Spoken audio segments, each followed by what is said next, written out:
সাবেক অতিরিক্ত আইজিপি শামসুদ্দোহা নিজ রিসোর্ট থেকে গ্রেপ্তার। ববি হাজ্জাজকে হত্যা চেষ্টা গভীর ষড়যন্ত্রের অংশ বললেন জামাত। কয়েক সপ্তাহের মধ্যে দেশে ফিরবেন তারেক রহমান, জানিয়েছেন ডাক্তার জাহিদ। এদিকে বদরুদ্দিন ওমরের মৃত্যুতে প্রধান উপদেষ্টার শোক। ফেনীতে ট্রাক বাস সংঘর্ষ, সুপারভাইজার হেলপার নিহত। শুনছিলেন সংবাদ শিরোনাম, এবারে বিস্তারিত। চেক জালিয়াতি মামলায় সাবেক অতিরিক্ত আইজিপি শামসুদ্দোহাকে গ্রেপ্তার করা হয়েছে। রোববার ঢাকার নবাবগঞ্জে অবস্থিত তার নিজ রিসোর্ট ওয়ান্ডারল্যান্ড গ্রিন পার্ক থেকে তাকে গ্রেপ্তার করেছে পুলিশ। নবাবগঞ্জ থানার ওসি মমিনুল ইসলাম এর তথ্য নিশ্চিত করেছেন। তিনি বলেছেন, শামসুদ্দোহাকে গ্রেপ্তারের পর আদালতে তোলা হয়েছে। পুলিশের সাবেক অতিরিক্ত মহাপরিদর্শক ডক্টর শামসুদ্দোহা খন্দকার নিজ বাহিনীতে দুর্নীতির বড় পুত্র হিসেবে পরিচিত ছিলেন। অবৈধ অর্থ উপার্জনে তার জুরি মেলাভার, বিশেষ করে প্রেষণে বাংলাদেশ অভ্যন্তরীণ নৌ পরিবহন কর্তৃপক্ষের চেয়ারম্যান পদে যোগ দিয়ে হয়ে উঠেছিলেন বেপরোয়া। বিভিন্ন নদ-নদী খনন কাজের টেন্ডারের কমিশন হিসাবে নিয়েছেন শত শত কোটি টাকা। এছাড়া নদী দখল করে গড়ে তোলা বিভিন্ন শিল্প কারখানা মালিকদের কাছ থেকেও বিপুল অর্থ হাতিয়ে নিয়েছেন। অবৈধ পথে উপার্জিত আয় দিয়ে তিনি বিপুল সম্পদ গড়ে তুলেছেন। এর মধ্যে শত বিঘার উপর খামার বাড়ি গড়ে তুলেছেন ঢাকার উপকণ্ঠ নবাবগঞ্জে। এই খামারে বিনিয়োগ করা হচ্ছে কয়েকশো কোটি টাকা। পুলিশের সাবেক অতিরিক্ত মহাপরিদর্শক ডক্টর শামসুদ্দোহা খন্দকার এবং তার স্ত্রী ফেরদৌসী সুলতানার বিরুদ্ধে অবৈধ সম্পদ অর্জনের মামলায় আদালতে অভিযোগপত্র দিয়েছে দুর্নীতি দমন কমিশন দুদক। জাতীয় গণতান্ত্রিক আন্দোলনের চেয়ারম্যান ববি হাজ্জাজকে হত্যা চেষ্টার তীব্র নিন্দা জানিয়েছে বাংলাদেশ জামাতে ইসলামী। দলটি বলেছে, দেশে অস্থিতিশীলতা সৃষ্টির গভীর ষড়যন্ত্র চলছে। দেশে চলমান রাজনৈতিক সহিংসতা ও নেতাদের উপর ধারাবাহিক হামলা একটি গভীর ষড়যন্ত্রেরই অংশ। এর মাধ্যমে দেশের স্থিতিশীল পরিবেশকে নষ্ট করার অপচেষ্টা চলছে। ববি হাজ্জাজের উপর হামলাও এই ধারাবাহিক চক্রান্তেরই একটি অংশ। শনিবার এক বিবৃতিতে এসব কথা বলেন জামাতের সেক্রেটারি জেনারেল অধ্যাপক মিয়া গোলাম পরোয়ার। তিনি বলেন, সম্প্রতি গণ অধিকার পরিষদের সভাপতি নুরুল হক নূর এবং জাকপার সভাপতি খন্দকার লুৎফর রহমানের উপরও একইভাবে হত্যার উদ্দেশ্যে হামলা চালানো হয়েছে। জামাত সেক্রেটারি জেনারেল বলেন, জুলাই আন্দোলনের পরবর্তী সময়ে এমন হামলার ঘটনা প্রমাণ করে যে দেশে এখনও ফ্যাসিবাদী শাসনের দোসররা সক্রিয় রয়েছে। তারা রাজনৈতিক অঙ্গনকে অস্থিতিশীল করতে চায়, বিশেষ করে যখন দেশ জাতীয় নির্বাচনমুখী। তখন এমন ঘটনা জাতির জন্য অশনি সংকেত বহন করছে।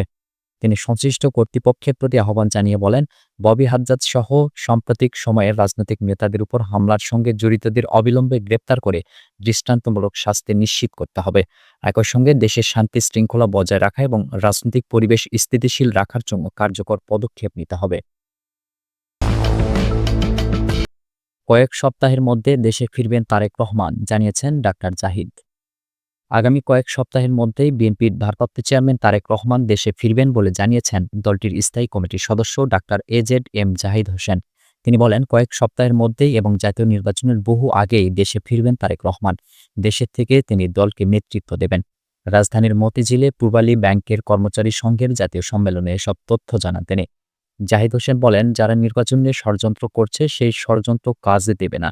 ফেব্রুয়ারিতেই নির্বাচন অনুষ্ঠিত হবে। তিনি বলেন, আওয়ামী লীগ আবারও সুযোগ খুঁজছে। পেছনের দরজা দিয়ে এসে জনগণের অধিকার হরণ করা যায়। তাই সবাইকে চলমান ষড়যন্ত্র রুখতে চোখ কান খোলা রাখার আহ্বান জানায় ডাক্তার জাহের। বদরুদ্দিন ওমরের মৃত্যুতে প্রধান উপদেষ্টার শোক। লেখক, গবেষক, বুদ্ধিজীবী ও বামপন্থী রাজনীতিবিদ বদরুদ্দিন ওমরের মৃত্যুতে গভীর শোক প্রকাশ করেছেন অন্তর্বর্তীকালীন সরকারের প্রধান উপদেষ্টা প্রফেসর ডক্টর মোহাম্মদ ইউনূস। রোববার এক শোক বার্তায় প্রধান উপদেষ্টা বলেন, ঢাকা বিশ্ববিদ্যালয়ের শিক্ষক হিসেবে পেশা জীবন শুরু করে পরবর্তীতে রাজশাহী বিশ্ববিদ্যালয়ের শিক্ষক হিসেবে যোগ দেওয়া বদরুদ্দিন ওমর ছিলেন আমাদের মুক্ত বুদ্ধি ও প্রগতির সংগ্রামের এক উজ্জ্বল বাতিঘর।